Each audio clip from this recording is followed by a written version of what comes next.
Biodiesel is a great industry thanks to the many remarkable people that we have working across our country.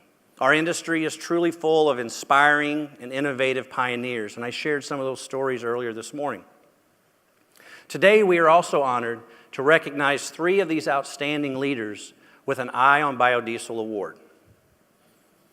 Our first leader rallied support in Iowa and signed legislation that extended the state's biodiesel production credit through 2024, extended and expanded the state's biodiesel promotion retail tax credit also through 2024, and secured another year of funding for the state's successful biodiesel and ethanol blender pump program. All of these initiatives will keep Iowa at the forefront of biodiesel production and use, and driving growth in rural economies while providing economic development for cleaner air for Iowans. Additionally, he has provided critical national leadership through his service on the Governor's Biofuels Coalition. For all his successful efforts to impact the national energy landscape, we are pleased to award the 2017 National Energy Leadership Award to Governor Terry Branstad.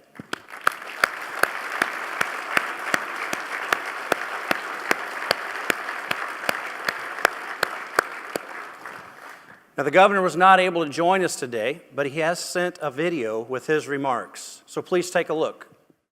As governor of the leading biofuels state, I am truly honored and proud to accept the National Energy Leadership Award from the National Biodiesel Board. I'm sorry that I couldn't join you personally in San Diego for this special event. And I would hope that next year you will consider having it in Des Moines, Iowa. The Iowa biodiesel story is one that I'm very proud to tell. Iowa has 13 biodiesel plants that add value to our soybean crops and to our animal fat. I'm also proud that Lieutenant Governor Reynolds and I have been strong advocates for biofuels and at the national level for the renewable fuel standard. We're pleased that the EPA recently increased the amount that's going to be available from biofuels in our fuel supply, but disappointed they didn't do more with biodiesel.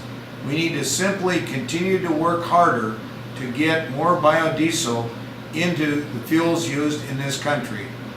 Later this week, I will be leading an Iowa delegation to the inauguration of Donald Trump as the next President of the United States, and I'm very optimistic that he will be a strong advocate for renewable fuels as the President of our great country. So I want to again say thank you for giving me this wonderful award. I'm proud to be an advocate for renewable energy and biofuels. And we appreciate the work of Governor Branstad and all of our many Iowa leaders who have helped reach those milestones. So now please welcome back Kent to assist me, and we'll recognize a couple more remarkable leaders. Ron Flowers is the Executive Director for the Greater Washington Region Clean Cities Coalition, a post he has held since 2010. To the biodiesel family, Ron is a well-connected and respected voice of wisdom with more than 45 years of service in the public and private sectors, working closely with the National Biodiesel Board team as well as the National Biodiesel Foundation. His knowledge of fuels and fleets was instrumental in transforming the national capital region from a community of biodiesel naysayers to biodiesel believers. Ron has gone the extra mile to help the DC government, Smithsonian Institution, American University, and many others switch to biodiesel. With Ron at their side, many of these managers not only switched their own fleets, but also became champions of biodiesel and now mentor their peers. Prior to becoming a Department of Energy Clean Cities Coalition leader, Ron served as fleet administrator for the District of Columbia's Department of Public Works and for the public schools. Ron will be retiring from the Greater Washington Regional Clean Cities at the end of this month. But it is now our pleasure to award the Eye On Biodiesel 2017 Influence Award to Mr. Ron Flowers.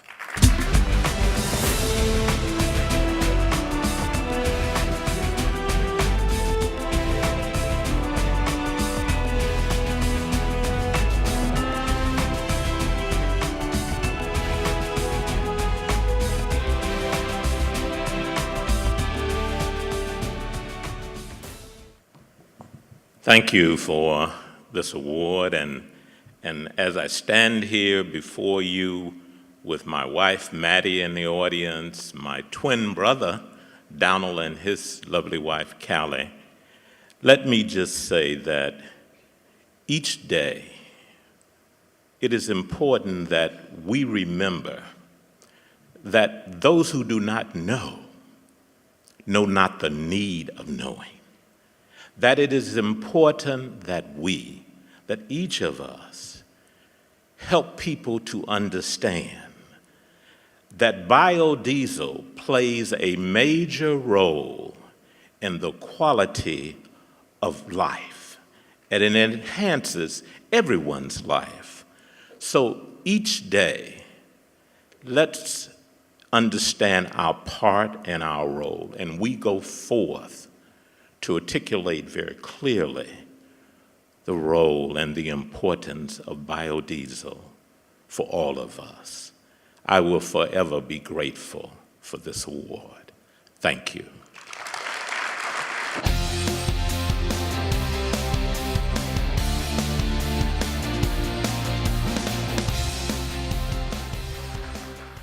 And thank you, Ron. I told you all how inspiring the people are we work with, right? This year's Climate Leader Award recognizes a New York City Council member who has long been a champion of improving air quality in the city. He knows that policies that reduce the fossil fuel content of heating oil and increase the use of cleaner burning renewable energy will pay dividends from a health perspective. He serves as the chair for the City Council's Environmental Protection Committee. New York City has been a leader on biodiesel and clean air issues for years. They've been outstanding partners, setting an example for communities across the nation and enthusiastically leading a charge for energy alternatives. They have also been outstanding hosts to many of our soybean leaders who have visited the city to see biodiesel at work firsthand. This year, the City of New York took a giant leap forward. In September, the New York City Council voted to create a fuel standard for heating oil that increases biodiesel blends over the next decade and beyond. The measure will increase the amount of biodiesel in heating oil from the current 2% level to 5% effective this October. The blend level, yes. The blend level then moves to 10% in 2025, 15% in 2030, and 20% in 2034.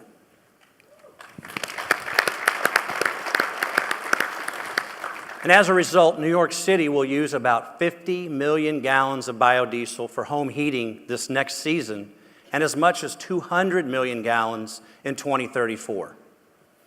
So for all of his efforts towards major positive impacts in New York and on the global climate, we are pleased to award the 2017 Climate Leader Award to Costa Constantinides.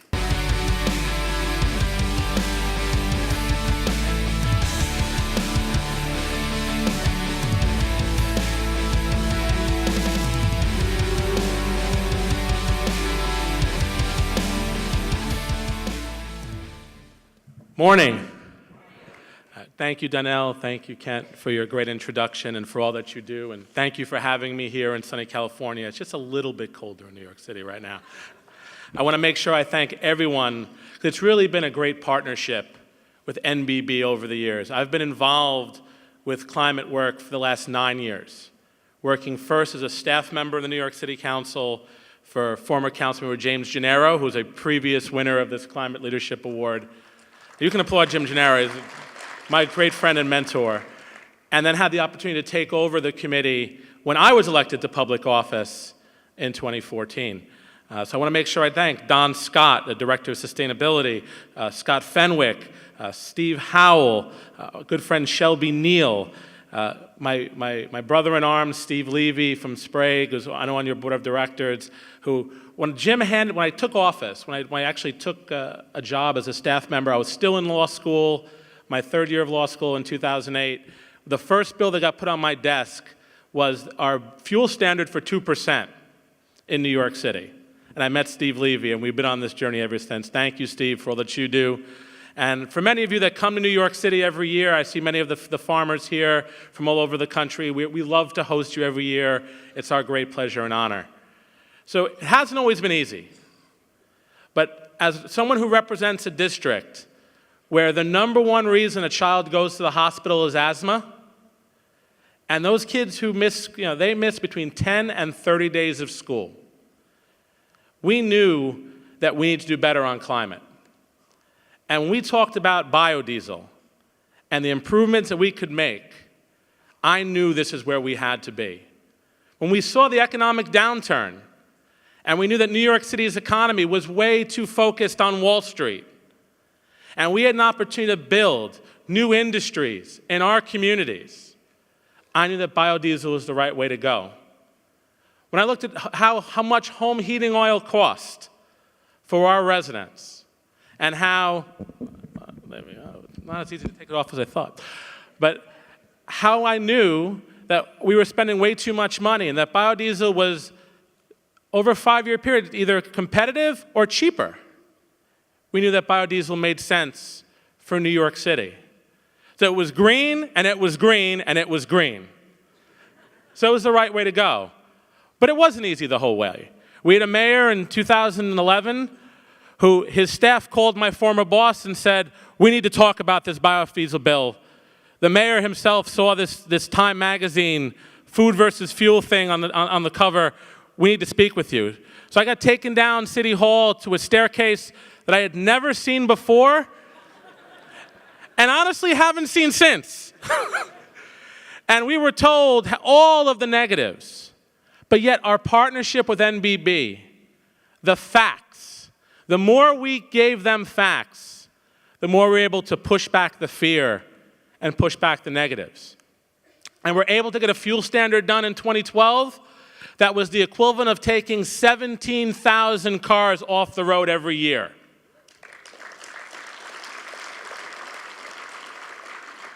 And then when I took office in 2014, I introduced a bill that would jump our fuel standard to 5%, with 20% by 2034.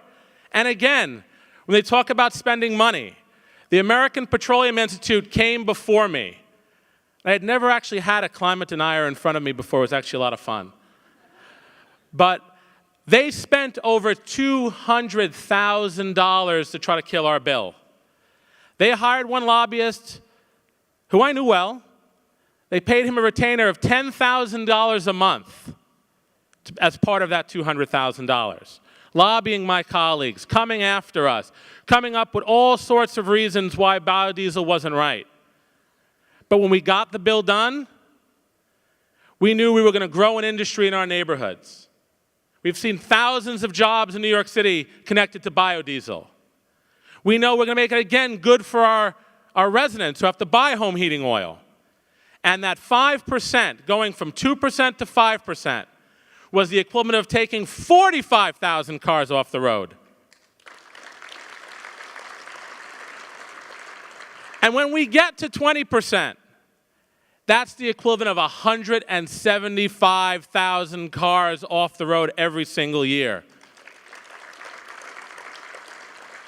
So when I think about the kids in my community, when I think about those asthma rates, when I think about climate change and how we were affected in New York City by Hurricane Sandy, I know that biodiesel is a huge part of reaching our goals of reducing our emissions 80% by 2050. This industry, this partnership, this growth will continue to help us meet those goals and make sure that our kids and all of our residents breathe that much easier. And for that, I thank you for your great work. I thank you for this partnership. And I look forward to many years of working together with each and every one of you. Have a wonderful day.